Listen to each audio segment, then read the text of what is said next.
ஹிந்திக்காரர் மதுராந்தா, ஹிந்திக்காரர் தமிழ் போலா.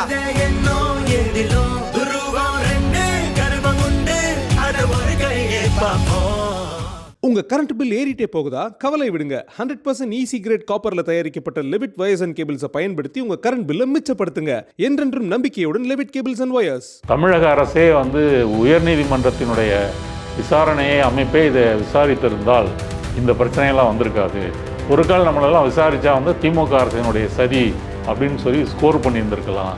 நம்மளெல்லாம் இந்த அளவு நெருக்குதல் பண்ணியிருக்க மாட்டாங்க அப்படின்னு சொல்லி விஜயை யோசிக்கிற அளவுக்கு இன்றைக்கி சிபிஐ டெல்லியில் கூப்பிட்டு விசாரிச்சிருக்காங்க. இதை ஏன் சொல்ல வரேன் அப்படின்னு சொன்னால், ஜனநாயகம் பிரச்சனை, சிபிஐ கூப்பிட்டு விசாரிக்கிறது, புலிப்படத்துக்காக அவர் 1.5 கோடி வருமான வரி கட்டினது சரின்னு சொல்லி வர்ற வழக்கு, இதெல்லாம் தனித்தனியாக நடக்கிறதா இருந்தாலும் இது எல்லாத்துக்கும் பின்னாடியுமே பிஜேபியினுடைய ஒரு மிகப்பெரிய அழுத்தம் என்பது இருக்குது. விஜயை ஒரு எவிடன்ஸ் ஆக்ட் கீழே தான் கூப்பிட்டு விசாரிக்கிறாங்க. சாட்சி என்ற முறையில் தான் விசாரிக்கிறாங்க. எதற்காக டெல்லி கூப்பிடணும்? சிபிஐனுடைய டெல்லி ஹெட் குவார்ட்டர்ஸுக்கெலாம் கூட்டிகிட்டு போகலை. இப்போ டெல்லிக்கு கூட்டிகிட்டு போக வேண்டிய அவசியம் என்ன? ஜூரிசெக்ஷன் தமிழ்நாடு, சம்பவம் நடந்தது கரூர், சிபிஐனுடைய மண்டல அலுவலகம் இங்கே சென்னையில் இருக்குது. அப்போ நீங்கள் சென்னையிலேயோ கரூர்லேயோ விசாரிக்கிறதை விட்டு அங்கே டெல்லிக்கு கூட்டிகிட்டு போக வேண்டிய அவசியம் என்ன? அதுலேயே ஒரு மெசேஜ் சொல்ல வராங்க. அவருக்கு இந்த சூழல் புதுசு. இந்த கிடுக்குப்பிடி கேள்விகள் இருக்குல்ல, ஒரு போலீஸ் விசாரணையெல்லாம் எப்படி நடக்கும்? அவர் சினிமாவில் போலீஸை பார்த்துருப்பார், சிபிஐ பார்த்துருப்பார். ஆனால் நேரடியான சிபிஐ இருக்கு இல்லையா, இதெல்லாம் அவங்க என்ன தான் ரிஹர்சல் பார்த்துட்டு போனால் கூட பிஜேபி சிபிஐ கேட்ட அந்த நூற்றுக்கணக்கான கேள்விகள் என்பது விஜய்க்கு ஒரு கடும் உளவியல் நெருக்குதலை ஏற்படுத்தும். விசாரணை எப்படி இருக்குன்னு கேட்டிங்கன்னா, ஒரே கேள்வி வேற ஆங்கிள்லேருந்து கேட்பாங்க. HiQE campus NEET crash 2026 revision attack. எங்க டீச்சர்ஸ் உங்க டைம்ல இந்தியா ரேட்ல. உடனே ஜாயின் பண்ணுங்க. வெறும் ரூபாய் 4720 மட்டுமே. ஆகாயம் தமிழ் நண்பர்களுக்கு அன்பு வணக்கம். நம்முடன் சமூக செயல்பாட்டாளர் திரு நாதன் அவர்கள் இருந்திருக்கிறார். வணக்கம் சார். வணக்கம். சமீப காலமாக விஜய்க்கு தொடர் நெருக்கடிகள் கொடுக்கப்பட்டு வருது. ஒரு பக்கம் பாஜக அழுத்தம் தருது அப்படின்னு சொல்கிறாங்க, இன்னொரு பக்கம் சிபிஐ அழுத்தம் அப்படின்னு சொல்கிறாங்க. அது மட்டும் இல்லாமல் ஜனநாயகன் படத்தை முடக்க பார்க்குறாங்க அப்படின்ற ஒரு தகவல் இருக்குது. புலி படத்துக்கு நடந்த விஷயத்தை எப்போ பிரச்சனையாக மாற்றுறாங்க. இப்படி தொடர் நெருக்கடிகள் விஜய்க்கு தரப்படுறதை பார்க்கும்போது வேறு ஏதோ ஒரு விஷயம் பின்னாடி இருக்குதோ அப்படின்னு தோணுது. எனக்கு முதல்ல என்ன நான் சொல்ல விரும்புகிற விஷயம் என்ன அப்படின்னு சொன்னால், கரூரில் 41 பேர் இறந்து போயிருக்காங்க. பரிதாபமாக இறந்து போயிருக்காங்க. எதுக்காக இறந்து போனாங்க? அவங்க யாரும் விஜயோட தமிழக வெற்றி கழகத்தினுடைய கொள்கையை அவங்க ஆட்சி வரப்போகுது, இங்கே தேனும் பாலும் ஓட போகுது, அதுக்காக விஜய் ஆதரிக்கணும், இதுக்கெல்லாம் வரல. வெள்ளித்திரையில் பார்த்த ஒரு சினிமா நாயகனை நேரில் பார்க்க வேண்டும் அப்படின்னு ஒரு சின்ன ஆசைக்காக வந்தாங்க. நம்ம இடத்துக்கு வந்திருக்காரு. இதுக்காக நம்ம காசு செலவழித்து சென்னைக்கு போக வேண்டியதில்லை, நம்ம தெரு பக்கம், நம்ம கிராமம் பக்கத்தில் வந்திருக்கிறாரு இப்படின்னு சொல்லி பார்க்க இறந்து போயிருக்காங்க. இறந்து போனால் விஜய் ஓடி போயிட்டார், மற்ற விஷயங்கள்லாம் நமக்கு தெரியும். இன்று வரை விஜயின் வாயிலிருந்து ஒரு சிறிய மன்னிப்பு, ஒரு தார்மீக பொறுப்பேற்பு வந்திருக்குதா அப்படின்னு சொன்னால் இல்லை. நீங்கள் எஸ்ஐடி இங்கே ஹைகோர்ட்டு போட்டு விசாரித்ததாக இருக்கட்டும், இல்லை இப்போ சிபிஐ விசாரிக்கிறதா இருக்கட்டும், மொத்தத்தில் இந்த 41 பேர் இறந்து போனதுக்கு யார் காரணம், யார் குற்றவாளிகள், அப்படி யாரும் தண்டிக்கப்பட போகிறதில்ல. இதுதான் நடக்க போகுது. ஏன் அப்படின்னு சொல்கிறேன்னா, நம்ம நாட்டினுடைய நீதி விசாரணை அமைப்புகள் அந்த லட்சணத்தில் தான் இருக்குது. சாதாரண மக்கள் மீது பாயிற சட்டம் எதுவும் மேன்மக்கள் மீது எதுவும் பாயறதில்லை. சார், உயிர்களை பலி கொடுத்தவங்க கூட விஜய்க்கு எதிராக ஒரு வார்த்தை கூட சொல்ல மாட்டோம். ஆமாம், அந்த அளவு சினிமா என்பது மாறி இருக்கு. இப்போ நீங்கள் இப்போ ஜனநாயகன் படமே வந்திருந்ததுன்னு சொன்னால் கண்டிப்பாக அது ஒரு மாபெரும் வெற்றி அடைஞ்சிருக்கும். அந்த பகவந்த் கேசரி படம் பார்த்தீங்களா? நான் வேணும்னே அதை நான் அமேசான் பிரேமில் போய் பார்த்தேன்.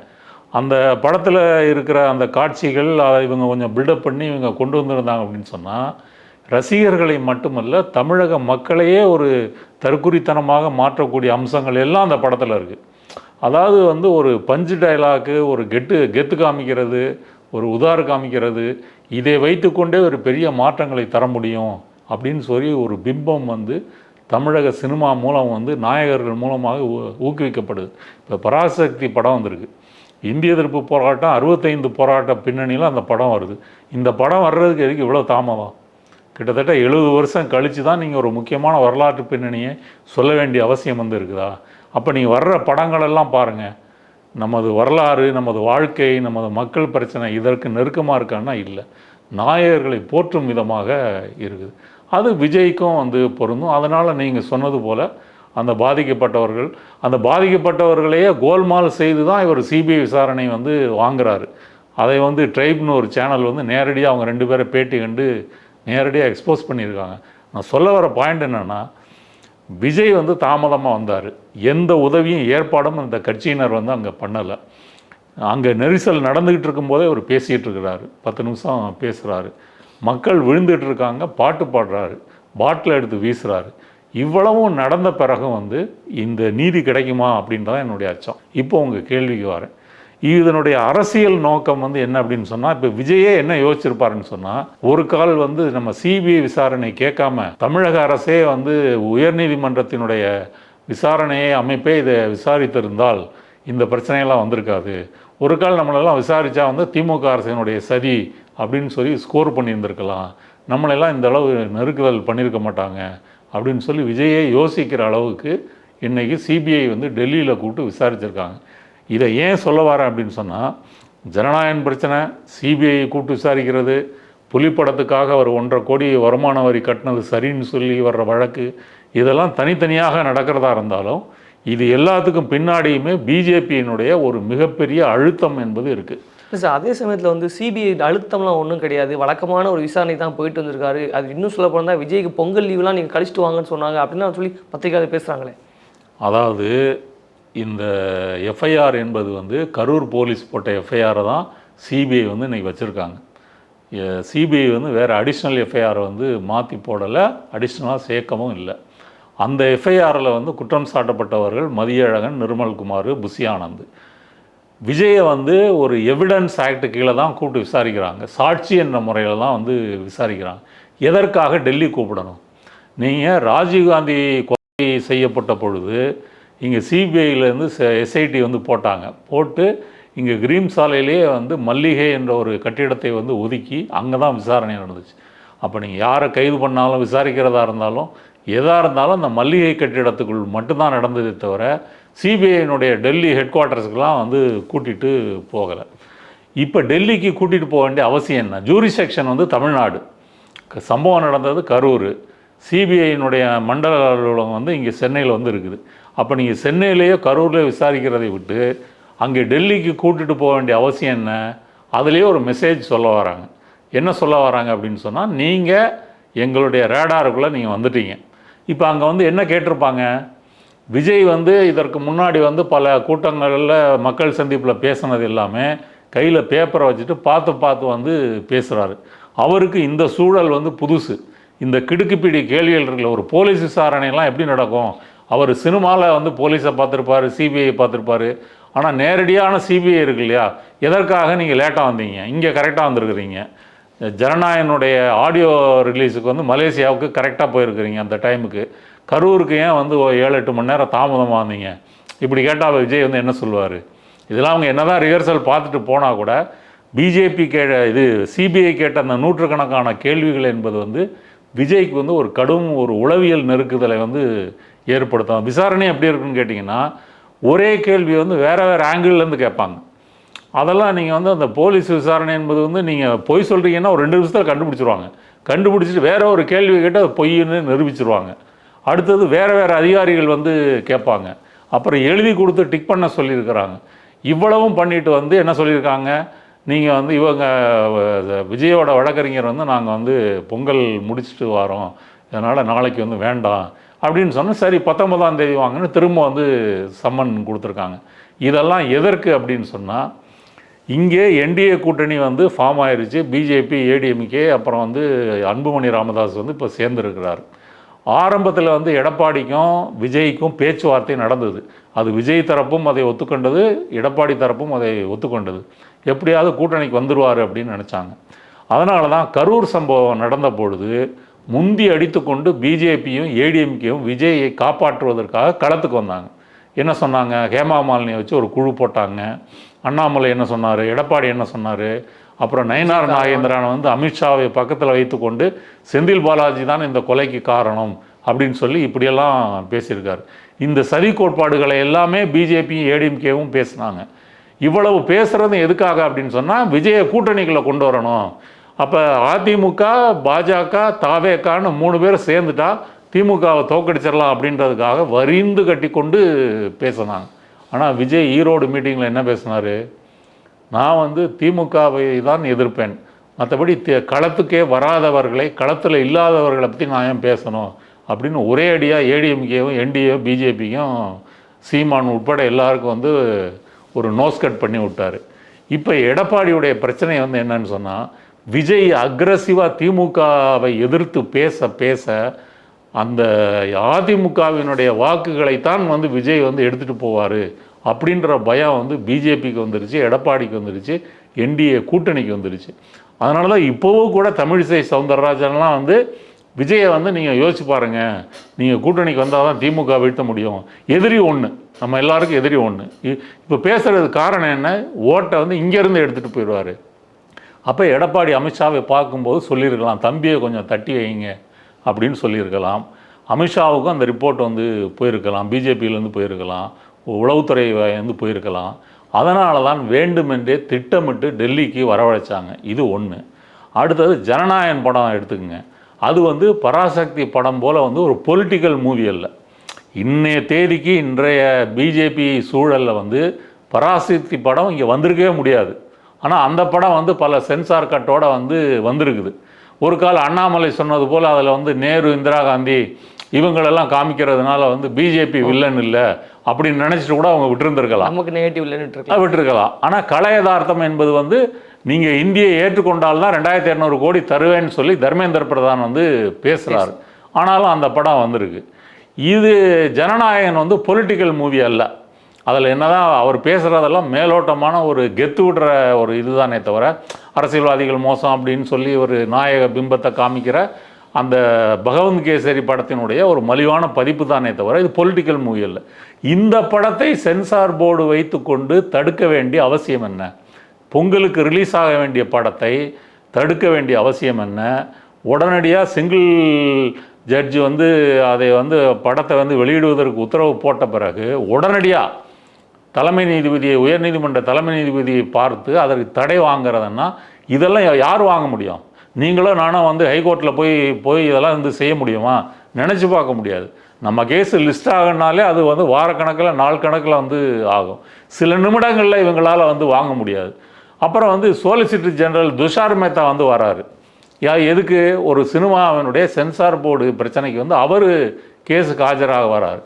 இப்போ தயாரிப்பாளர் தரப்பில் வந்து என்ன சுப்ரீம் கோர்ட்டு போயிருக்கிறாங்க. இது சென்சார் போர்டு வந்து கேவியட் மனு போட்டு எங்களையும் கலந்து விவாதிக்காமல் நீங்கள் வந்து எந்த உத்தரவும் போடக்கூடாது அப்படின்னு அவங்க போயிருக்கிறாங்க. அப்போ இந்த நெருக்கடி வந்து எதற்கு? எப்படியும் ஜனநாயகன் படம் வந்து தடை செய்ய போகிறதில்ல, வரும், அந்த படம் வந்து ஓடும், அதிலெல்லாம் எந்த பிரச்சனையும் இல்லை. ஆனால் ஒரு பயம், அந்த பயம் இருக்கட்டும் அப்படின்னு விஜய்க்கு உணர்த்துவதற்கு தான் இது எல்லாமே வந்து நடக்குது. விஜயும் பயந்து விட்டார் அப்படின்றது மாதிரி தான் இன்றைய சூழல் வந்து இருக்குது. ஏன் அப்படின்னு சொன்னீங்கன்னா, இந்த ஜனநாயகன் பிரச்சனையை குறித்து அவர் ஒரு வார்த்தை கூட அவரோ அவருடைய ரசிகர்களோ நிர்வாகிகளோ யாரும் வந்து பேசலை. ஆரம்பத்துலேருந்து அவங்க ட்ரோல் பண்ணிகிட்டு இருக்கிறது வந்து திமுக தான். பராசக்தியை ட்ரோல் பண்ணுறாங்க, திமுக தான் படம் வெளியே வராது காரணம்னு சொல்கிறாங்களே தவிர, சென்சார் போர்டு என்பது ஒன்றிய அரசனுடைய இன்ஃபர்மேஷன் ப்ராட்காஸ்ட் மினிஸ்ட்ரி கீழே வந்து வருது. அவங்க தான் வந்து தடை செஞ்சுருக்கிறாங்க. இப்போ சுப்ரீம் கோர்ட்லேயும் அவங்க தான் வந்து தடை செய்கிறதுக்கு முயற்சி பண்ணுறாங்க. இதையெல்லாம் தெரிந்தும் கூட விஜய் வந்து பிஎம் சார் வேணால் என் மேலே கை வைங்க, ஆனால் என் தயாரிப்பாளர் மேலே கை வைக்காதீங்க, இந்த டயலாக்லாம் வந்து ஏன் பேசலை? அப்போ விஜய் வந்து கொள்கை எதிரியை வந்து மறந்து விட வேண்டும், அரசியல் எதிரியை மட்டும் எதிர்க்க வேண்டும், தேவைப்பட்டால் எங்கள் கூட்டணிக்கும் வந்து வரணும். இப்போதைக்கு கூட்டணிகளை வந்தால் அது வந்து சரியாக இருக்காது, ஆனால் என்னுடைய ரேடாருக்குள்ளே நீ வந்து வரணும், கொள்கை எதிரியை பற்றி பேசக்கூடாது, நான் சொல்கிற மாதிரி நீ வந்து அரசியல் பண்ணணும், இப்படி என்னுடைய உத்தரவுக்கு உட்பட்டு தான் உன்னுடைய அரசியல் வந்து நடக்கணும். இதை அவர்கள் மிரட்டுவதற்காகத்தான் இதை அத்தனையும் வந்து செய்கிறார்கள். விஜய் வந்து இதை எதிர்த்து அதை முறியடிக்கின்ற ஒரு தலைமை பண்பு உள்ளவர் இல்லை அப்படின்றது கரூர்லேயே நம்ம வந்து பார்த்துட்டோம். இதுதான் இந்த பிரச்சனைகளுக்கு வந்து காரணம். ரெண்டாவது, இது விஜய்க்கு மட்டும் நடக்கலை, அதையும் நீங்கள் புரிஞ்சுக்கணும். பிஜேபி ஆட்சிக்கு வந்ததுலேருந்து, மோடி வந்ததுலேருந்து, அது மகாராஷ்டிராவாக இருக்கட்டும், அஸ்ஸாமாக இருக்கட்டும், சிவசேனாவினுடைய ஏக்நாத் ஷிண்டேவாக இருக்கட்டும், தேசியவாத காங்கிரஸினுடைய அஜித் பவாராக இருக்கட்டும், அஸ்ஸாமினுடைய முதலமைச்சர் பைரோன் சிங்காக இருக்கட்டும், இவங்க எல்லாருமே இடி கேஸிலிருந்து விடுவிக்கப்பட்டு பிஜேபி அணியில் வந்து சேர்க்கப்பட்டிருக்காங்க.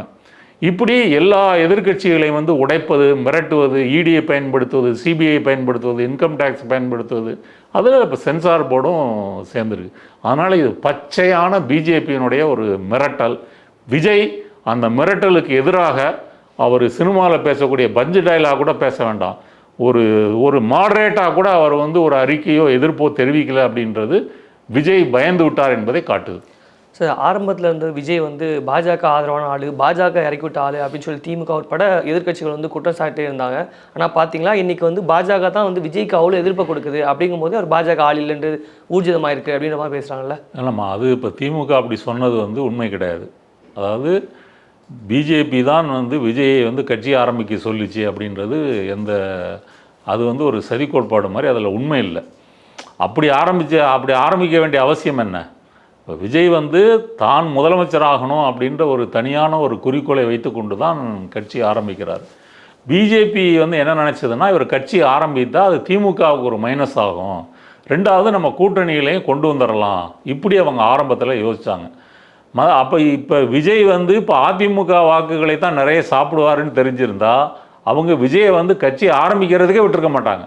அதுக்கு முன்னாடியே வந்து கடிவாளத்தை போட்டிருப்பாங்க. அதனால் வந்து விஜய் வந்து தனியாக தான் கட்சி ஆரம்பிக்கிறாரு, தனியாக கொள்கை எதிரி, அரசியல் எதிரின்னு இது பண்ணுறாரு. ஆனால் ஆரம்பத்துலேருந்தே அவர் கொள்கை எதிரியை மேலோட்டமாக தான் எதிர்க்கிறாரே தவிர திமுக தான் வந்து கடுமையாக சாடுகிறார், எதிர்க்கிறார், மன்னராட்சி, ஊழல் அப்படின்னு சொல்லி ஏற்றுக்கிட்டு இருக்கிறார். இப்போ அந்த வர வர என்ன ஆகுது அப்படின்னு கேட்டிங்கன்னா, இங்கே தமிழகத்தில் திமுக எதிர்ப்பு, சட்டம் ஒழுங்கு, ஊழல் இதை பற்றி எடப்பாடி பேசினா அது ஒரு செய்தி ஆகிறது இல்லை. அண்ணாமலையோ, நயனா நாகேந்திரனோ, தமிழிசை சவுந்தரராஜனோ, பிஜேபி தலைவர்களோ, அமித்ஷாவோ, மோடியோ இவங்க பேசினாலாம் செய்தி ஆகிறதில்ல. விஜய் பேசினா செய்தி ஆகுது. அப்போ அவங்க கடுப்பாக வாங்கலாம் மாட்டாங்களா?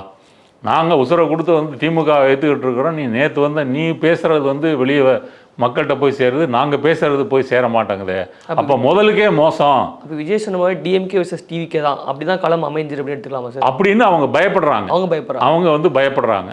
திமுகவை பொறுத்த வரைக்கும் இவர் ஏடிஎம்கே வாக்குகளை வந்து அதிகமாக எடுக்கிறாருன்றது திமுகவுக்கு அட்வான்டேஜ். அதனால் அவங்களுக்கு வந்து பிரச்சனை இல்லை.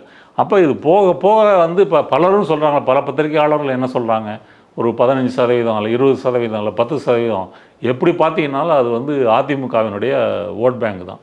அப்போ இந்த சூழலில் தான் இதுக்கு மேலே இவரை வந்து விட்டு வைக்க முடியாது அப்படின்ற முடிவை வந்து பிஜேபி எடுத்துக்கொண்டு இவரை டெல்லிக்கு வர வைப்பதாக இருக்கட்டும், ஜனநாயகம் தடையாக இருக்கட்டும், இந்த அழுத்தங்களை அவர் மேல் வந்து கொண்டு வருவதற்கு காரணம் வந்து இதுதான். அதனால் இப்போ கேள்வி வந்து என்னென்னா, விஜய் வந்து என்ன செய்ய போகிறார்?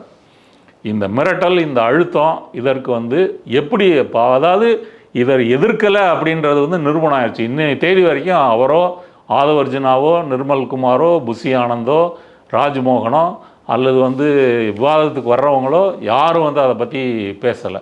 விஜய் ரசிகர்கள் கூட வந்து திமுக பராசக்தியை தான் ட்ரோல் பண்ணுறாங்களே தவிர ஒன்றிய அரசு, ஃபாசிசம் இதை பற்றி பேசலை. இவ்வளவு நாள் வந்து பாயாசம்னு சொல்லி பாயாசத்தை சுவைத்து கொண்டிருந்த விஜய்க்கு இன்று ஃபாசிசம்னா என்ன அப்படின்றது அவருக்கு உணர்த்தப்பட்டிருக்கிறது. அந்த உணர்த்தப்பட்டதனுடைய ரியாக்ஷன் வந்து மௌனம் தான்.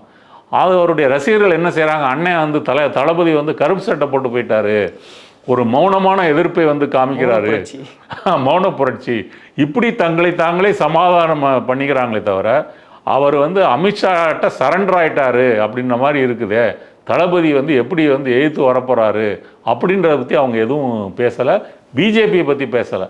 மாறாக வந்து திமுக தரப்புலேருந்து இந்த ஜனநாயக தடைக்கு வந்து அவங்க அதை எதிர்க்கிறாங்க, எல்லா நடிகர்களும் எதிர்க்கிறாங்க, மற்றவங்க எதிர்க்கிறாங்க. ஆனால் பாதிக்கப்பட்டவர் வாயை திறக்க காணோம். இது என்னன்னு சொல்லுவீங்க? அதாவது ஒரு பக்கம் என்ன சொல்கிறாங்கன்னா வந்து இப்போ சிபிஐ நடத்தக்கூடிய இந்த கேஸ் வந்து நிற்காது, இதை பெருசாக எடுத்துகிட்டு வர முடியாது அப்படின்னு சொல்கிறாங்க.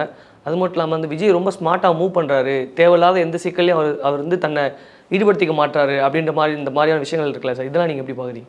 அதாவது கோழைத்தனம், பயந்து ஓடுறது, இதுதான் ஸ்மார்ட்டான மூவ்னா இதை கரூர்லேயே அவர் செஞ்சுருக்காரு. கரூர்லேயே வந்து ஸ்மார்ட்டாக வந்து சென்னைக்கு வந்து வந்துட்டார். இல்லை சார், பிரச்சனை எங்கேயுமே பெருசாக்க மாட்டாரு, முடிஞ்ச வரைக்கும் அதை எப்படி ஷார்ட் அவுட் பண்ணும்போது அதை கரெக்டாக. இப்போ நீங்கள் நடிகரா அரசியல் தலைவரா? அரசியல் தலைவராக சொல்கிறாரு. அரசியல் தலைவர் ஆயிட்டீங்க. அரசியல் தலைவர்னா நீங்கள் அரசியலில் வந்து யார் நண்பன், எதிரி, நடக்கின்ற அன்றாடம் உங்கள் வாயில் கதவை தட்டுகின்ற பிரச்சனைகளுக்கு நீங்கள் பதில் சொல்லணும், பேசணும், முழக்கமிடணும், அதில் கெத்து காட்டணுமா வேண்டாமா? அப்போ நீங்கள் வந்து நடிகராக இருந்தீங்கன்னா நீங்கள் கம்முன்னு இருக்கலாம், ஸ்மார்ட்டாக இருக்கலாம்னு வந்து சொல்லலாம். விஜய் பேசும்போது சொல்லல, எங்களுடைய இது எல்லாமே செயல் தான், நாங்கள் செயலில் தான் காட்டுவோம் அப்படின்னு தானே சொல்லிட்டு இருக்காங்க. சரி, செயலில் வந்து என்ன இப்போ பிஜேபி சென்சார் போர்டை ஏற்று வந்து லட்சக்கணக்கில் தொண்டர்கள் வந்து ஆர்ப்பாட்டம் பண்ணுறாங்களா? நீங்கள் செயலில் அப்படி பண்ணுங்க. சென்சார் போர்டை ஏற்று வந்து நீங்கள் லட்சக்கணக்கில் வாங்க, எல்லா தம்பிகளாக வாங்க, ஒரு போராட்டம் பண்ணுங்க, ஒரு போஸ்டராவது ஓட்டியிருக்காங்களா?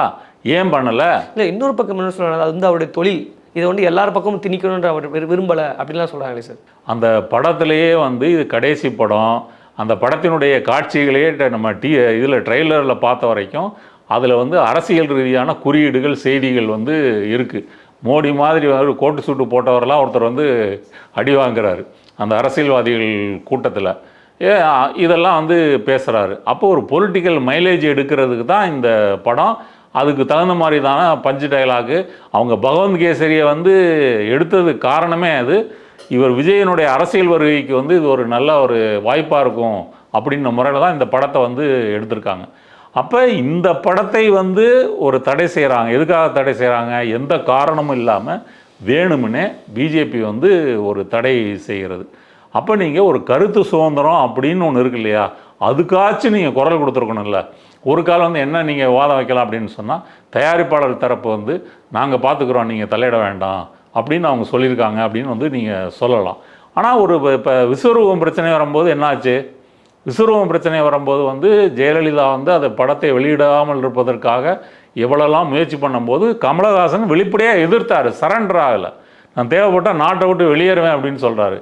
என்னுடைய சொத்துக்கள் அனைத்தையும் இதில் வந்து நான் வந்து பணயம் வச்சுருக்கிறேன், அப்படிலாம் விட்டுட்டு போக முடியாது அப்படின்னு வந்து சொன்னார். இதற்கு முன்னாடி இப்போ ஆனந்த் பட்வர்தன் ஒரு டாக்குமெண்ட்ரி எடுக்கிறாருங்க. அவர் இந்துத்துவா உட்பட வந்து பல பிரச்சனைகளை வந்து அம்பலப்படுத்தி ஆவணப்படங்கள் எடுத்திருக்கிறார். அவரெல்லாம் கோர்ட்டுக்கெல்லாம் போய் வாதாடி தான் தன்னுடைய படங்களை வந்து வெளியே கொண்டு வந்திருக்கிறார். அப்படி வந்து கருத்துரிமைக்காக வந்து போராடி தன்னுடைய இதை வெளிக்கொண்டு வந்த வரலாறு என்பதும் வந்து இங்கே இருக்குது. நீங்கள் ஒரு அரசியல் தலைவராக இருக்கும்போது ஒரு மசாலா படத்துக்கு கூட நீங்கள் குரல் கொடுக்கறதுக்கு நீங்கள் தகுதியாக இல்லை, அதுக்கு தயாராக இல்லை அப்படின்னு சொன்னீங்கன்னா இது ஸ்மார்ட் மூவா, இது பயந்த மூவா? அதை மக்களே யோசிச்சு பார்க்கட்டும். இப்போ 19 என்ன பார்த்தீங்கன்னா வந்துட்டு இப்போ சிபிஐ பண்ணுறதா இருக்கட்டும், அது மட்டும் இல்லாமல் அவருக்கு நடக்கக்கூடிய எல்லா பிரச்சனைகளுக்கும் காரணம் திமுக தான் அப்படின்ற ஒரு பொதுப்பத்தியில் ஒரு விஷயம் இருக்கு இல்லையா? இது எதனால் சார் அப்படி உருவாகுது இந்த விஷயம்? ஒரு உண்மையை சொல்லவா, நீங்கள் வந்து சிபிஐ விசாரணை நடக்காமல் இங்கே உயர்நீதிமன்றம் நியமித்த விசாரணையோ இல்லை தமிழக அரசே விசாரிச்சிருந்தா அவங்க விஜயை கூட்டு விசாரிச்சிருக்கே மாட்டாங்க. இப்போ நீங்கள் முதலமைச்சரே அந்த கரூர் சம்பவம் நடக்கும்போது என்ன சொன்னார்? எந்த அரசியல் தலைவரும் தன்னுடைய தொண்டர்கள் பலியாவதை விரும்ப மாட்டாங்க, இது ஒரு விபத்து, எதிர்காலத்தில் நம்ம வந்து இதை எப்படி தடுக்கணும்னு யோசிக்க முடியுமே தவிர ஒருத்தர் வந்து குற்றம் சாட்ட தேவையில்லை. திமுக என்ன நினைக்குதுன்னா, இது விஜய் மேலே வந்து இதை கொண்டு வந்தால், இப்போ என்னுடைய தனிப்பட்ட கருத்து முதலே சொன்னேன் இல்லையா, இதற்கு தார்மீக பொறுப்பேற்று இதற்கு வந்து தண்டிக்கப்பட வேண்டியவர்கள் தாவேகா நிர்வாகிகளும் விஜயும் தான். இது என்னுடைய தனிப்பட்ட கருத்து. ஆனால் திமுகவின் கருத்து அது அல்ல. அவங்க வந்து இது ஒரு விபத்து அப்படின்ற மாதிரி தான் வந்து பார்க்குறாங்க. விபத்துனாலும் அந்த விபத்து நடந்ததுக்கு யார் காரணம், தாமதமாக ஏன் வந்தால், இதெல்லாம் வந்து இருக்குது. ஆனால் தமிழக அரசு விசாரித்திருந்தால் இந்த நெருக்கடியே விஜய்க்கு வந்திருக்காது. விஜய் வந்து பொலிட்டிக்கலாகவும் இன்னும் நிறைய ஸ்கோர் பண்ணியிருக்கலாம். அவர் சாதாரணமாக வந்து நீங்கள் நிர்மல்குமாரை கூப்பிட்டு விசாரித்தா கூட பாருங்கள் திமுக எங்கள் மீது ஒடுக்குமுறை செய்கிறது அப்படின்னு வந்து சொல்லலாம்.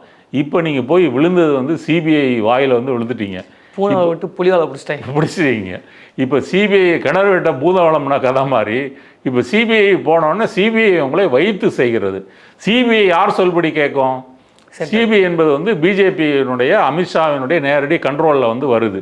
அமித்ஷாவினுடைய வேலையே வந்து இப்போ வர இருக்கின்ற சட்டமன்ற தேர்தலில் தமிழ்நாடு, மேற்கு வங்கம், இங்கெல்லாம் கேரளா, இங்கெல்லாம் வந்து எப்படி நம்ம ஜெயிக்கிறது அப்படின்றதுக்கான வேலையை தான் அவர் உள்துறை அமைச்சராக இருந்து அதிக வேலை வந்து பார்த்துக்கிட்டு இருக்கிறார்.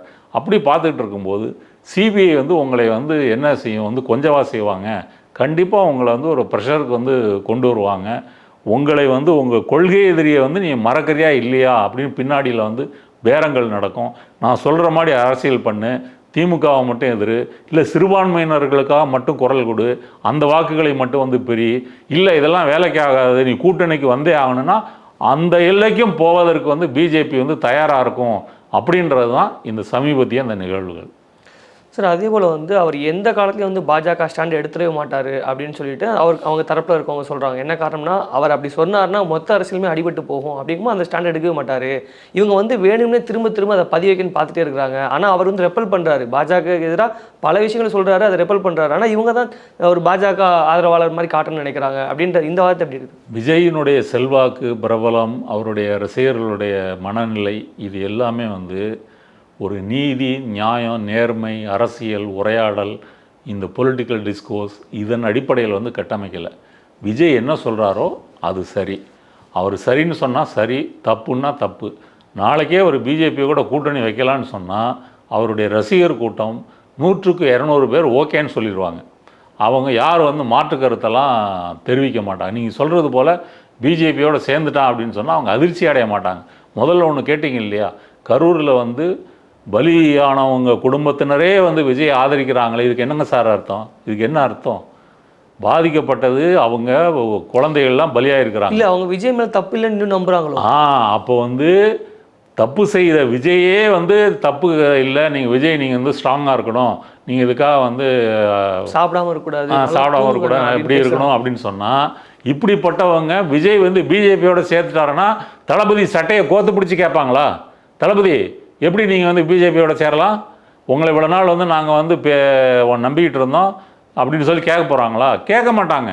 தளபதி சொன்னால் சரி, பிஜேபியோட சேர்ந்தால் சரி, ஏடிஎம்கேயோட சேர்ந்தால் சரி, இப்படி தான் அவர்கள் வந்து இருக்கா. ஏன்னா அவங்களுக்கு அரசியல்னால் என்னென்னே தெரியாது. இப்போ சென்சார் போர்டே வந்து திமுக கண்ட்ரோலில் இருக்குதுன்னு சொல்லி தான் பிரச்சாரம் பண்ணிகிட்டு இருக்காங்க சமூக வலைத்தளங்களில், எழுதிட்டு இருக்கிறாங்க, எல்லாரும் பேசுகிறாங்க, அரசியலாகவே பேசுகிறாங்க. இப்படி இருக்கும்போது அழுத்தத்தை கொடுக்குறதே வந்து இப்படி இருக்கும்போது அவர் வந்து பிஜேபியோட சேர்ந்தா என்ன, அதிமுகவோட சேர்ந்தா என்ன, திமுகவோட நாளைக்கு சேர்ந்தா கூட அதை கூட அவங்க வந்து எதுக்க மாட்டாங்க. திமுகவோட சேர்ந்தா கூட அவர் மிரட்டிட்டார்ல, அவங்க பயந்து வந்து திமுக சேர்ந்துட்டாங்கன்னு இப்படி தான் நியாயப்படுத்துவாங்களே தவிர அவங்கள்ட்ட எந்த விதமான அரசியலும் வந்து இல்லை. அதனால் நீங்கள் விஜய் வந்து சினிமா மூலமாக உருவாக்கி வைத்திருக்கின்ற அந்த மனப்பான்மை இருக்கு இல்லையா, அந்த உளவியல் இருக்கு இல்லையா, அதுதான் இங்கே வேலை செய்தே தவிர இங்கே அரசியல் சரி தவறு அப்படின்றது வந்து இங்கே வேலை செய்யாது. அதனால் பிஜேபியோட அவர் வந்து கூட்டணி வந்து அவர் கொண்டு போகப்பட்டால் அதை அவருடைய ரசிகர்கள் கொண்டாடுவார்கள். அதே போல் கரூர் விவகாரம் தொடர்பாக வந்து விஜய் ஒரு சின்ன ரெக்ரெட் கூட பண்ணிக்கல, குறிப்பாக வந்து தன் பக்கம் தவறாகவே அவர் காட்டிக்கல. ஆனால் அப்படி இருந்தும்போது அது மக்கள் மத்தியில் ஈடுபட்டு இல்லையா, அவர் பக்கம் தவறே இல்லை அப்படின்ட்டு அது எப்படி சார் இயல்பாக நடக்குது? அது ஊடகங்கள் வந்து முதலே சொன்னேன் இல்லையா, ஒரு மேன்மக்களை வந்து எப்படி இப்போ நீங்கள் இப்போ டெல்லி விசாரணையே வந்து ஊடகங்கள் என்ன செய்திகள் போடுறாங்க, டெல்லி ஃப்ளைட்டு ஏறிட்டார், அங்கே வந்து லேண்ட் ஆயிடுச்சு, அவர் உணவு என்பது வந்து ஒரு கருப்பு சிவப்பு கூடையில் கொண்டு போகப்படுது, அது வெஜிடேரியன் ஃபுட்டு, நீங்கள் வந்து மோடி ஆட்சி நடக்கிற சிபிஐயில் வந்து நான்வெஜ் மாட்டுக்கறியுமா போய் சாப்பிட முடியும்? இப்போ இதெல்லாம் ஒரு பெரிய செய்திகளாக வந்து போடுறாங்களே தவிர இதற்கு பின்னாடி இருக்கக்கூடிய அரசியல் அழுத்தங்கள், பிஜேபியினுடைய சதித்திட்டங்கள், அதை பற்றி பேசுவதற்கு யாரும் வந்து தயாராக இல்லை. அதை பற்றி பேசுனீங்கன்னா தானே நீங்கள் இந்த விஷயங்கள் வந்து வெளியே வரும். அது ஒரு வகையில் வந்து விஜயோட ரசிகர்கள், தாவேகா தொண்டர்களுக்கு வந்து அந்த செய்தி போய் சேரும். அப்போ ஊடகங்கள் வந்து நீங்கள் அந்த காலத்தில் நீங்கள் வந்து ஆனந்தவுடன் இருக்கும்போதெல்லாம் வந்து அட்டைப்படத்தில் வந்து சினிமா மாந்தர்களை போட்டு தான் பத்திரிகைகளை நடத்திக்கிட்டு இருந்தாங்க. அந்த சினிமா செல்வாக்கு, கவர்ச்சி என்பது இன்றைக்கும் வந்து இருக்கே தவிர விஜயனுடைய அரசியலை பற்றி இவர்கள் பேசுவதற்கு தயாராக இல்லை.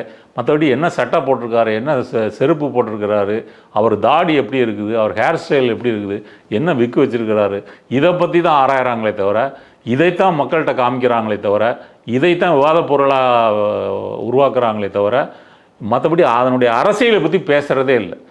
ஏன் வந்து திமுக தான் வந்து இந்த சென்சார் போர்டு மூலமாக சதி செய்கிறதுன்னு அவங்க ரசிகர்கள் நம்புகிறாங்களே, இதை பற்றி யாராவது பத்திரிகைகளோ ஊடகங்களோ இதை பற்றி கேட்டிருக்காங்களா? அவங்கள்ட்ட போய் நேரடியாக பேட்டி ஏதாவது எடுத்திருக்காங்களா? அப்படிலாம் எடுக்கலையே. அப்போ வந்து அந்த விஜயனுடைய பிரபலம் அவருடைய முகத்தை காட்ட காட்ட டிஆர்பி ரேட்டிங் ஏறுதுன்னு அது போதும் அப்படின்னு அவங்க வந்து நினைக்கிறாங்க. அதான் இதுக்கு காரணம். சரி, இறுதியாக ஒரு கேள்வி.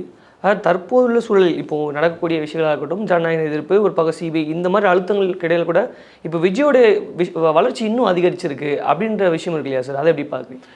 விஜயோட வளர்ச்சி அதிகரிச்சிருக்கா, விஜயோட வந்து இறுதி அத்தியாயம் எழுதப்படுகிறதா அப்படின்றது பொறுத்திருந்து தான் பார்க்க முடியும். இல்லை, இறுதி அத்தியாயம்னா இது இருந்து அவர் தாக்கு பிடிக்க மாட்டாருன்னு சொல்லுவாங்களா? ஆமாம், இது நாள் வரைக்கும் அவர் வாயை திறந்து ஒன்றும் பேசலையே.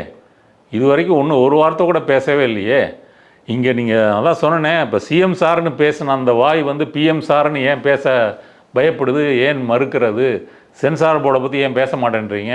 சிபிஐ வந்து என்னை வந்து அழைக்க வேண்டிய அவசியம் என்னன்னு ஏன் கேட்க மாட்டேன்றீங்க? என் நிர்வாகிகளை ஒவ்வொருத்தராக டெல்லியில் கூப்பிட்டு வச்சு விசாரிக்கிறீங்களே அப்படின்னு சொல்லி நீங்கள் கேட்காம இருக்கிற அந்த அமைதிக்கு பின்னாடி வந்து என்ன இருக்குது? அப்போ கூட்டி கழிச்சு எல்லாம் வந்து பார்த்தீங்க அப்படின்னு சொன்னால் அவருடைய வளர்ச்சி, அவருடைய வீழ்ச்சி அல்லது அவருடைய அரசியல் வாழ்க்கை எப்படி இருக்கும், அவர் என்ன செய்யணும் என்பதை வந்து பிஜேபி தான் தீர்மானிக்கும் அப்படின்ற ஒரு நிலைமை வந்து ஒரு சூழல் என்பது வந்துட்டு தான் இந்த தனித்தனி சம்பவங்கள் வந்து காட்டுகிறது. இல்லை விஜய் வந்து வளர்ந்துட்டாரு அப்படின்னு சொன்னால் அவருக்கு இதை வந்து எதிர்த்து பேசணும். அப்படி பேசிட்டாருன்னு சொன்னால் நீங்கள் சொன்னது போல் வந்து அவர் வளர்ந்துட்டாரு அப்படின்றத வந்து ஏற்றுக்கலாம். ஆனால் பேசலையே. ஆனால் அவர் வாயிலேருந்து நீங்கள் வம்படியாக நீங்கள் பேசி தான் ஆகணும்னு வரவழைக்கவும் முடியாது. அவர் அமைதியாக தான் இருக்கிறாரு. அமைதியாக இருக்கிறவர்கிட்ட வந்து நீங்கள் என்ன எதிர்பார்ப்பீங்க? அதனால் இது வந்து இதில் யார் இதில் வந்து சகுனித்தனம் சதித்தனம் செய்கிறார்களோ அப்படின்னு சொன்னால் அது பிஜேபி தான். ஏகநாத் ஷிண்டேவுக்கு என்ன நடந்தது, அஜித் பவாருக்கு என்ன நடந்தது, அப்புறம் வந்து மற்ற மாநிலங்களில் இருக்கக்கூடிய எதிர்க்கட்சி தலைவர்களுக்கு என்ன நடந்தது, அது விஜய்க்கு வந்து நடக்குது. அவங்களும் எதிர்த்து பேசலை, போய் சேர்ந்துட்டாங்க. இவர் இது நாள் வரை வந்து எதிர்த்து பேசலை. ஒரு கால் பிஜேபி வந்து இவரை தனியாக விட்டு வைத்திருந்தால்தான் நமக்கு பொலிட்டிக்கலாக நல்லது, விஜய்க்கு அப்படி ஒரு இமேஜ் இருக்குதுன்னு சொல்லி பிஜேபியே ஒரு நோக்கத்தோடு விட்டு வைத்தால் அவர் வந்து வெளியே வந்து இதெல்லாம் பேசலாம். அப்போவும் அவர் திமுகவை தான் பேசுவார். கொள்கை எதிரியை இனி அவர் வாழ்க்கையில் அவர் நினைத்து கூட பார்க்க மாட்டார் அப்படின்னு தான் எனக்கு தோணுது. உங்களுடைய கருத்துக்களை எங்களோட பகிர்ந்தமைக்கு மிக்க நன்றி சார். நன்றி. இந்திக்காரர் மதுராந்தா, இந்திக்காரர் தமிழ் போலா.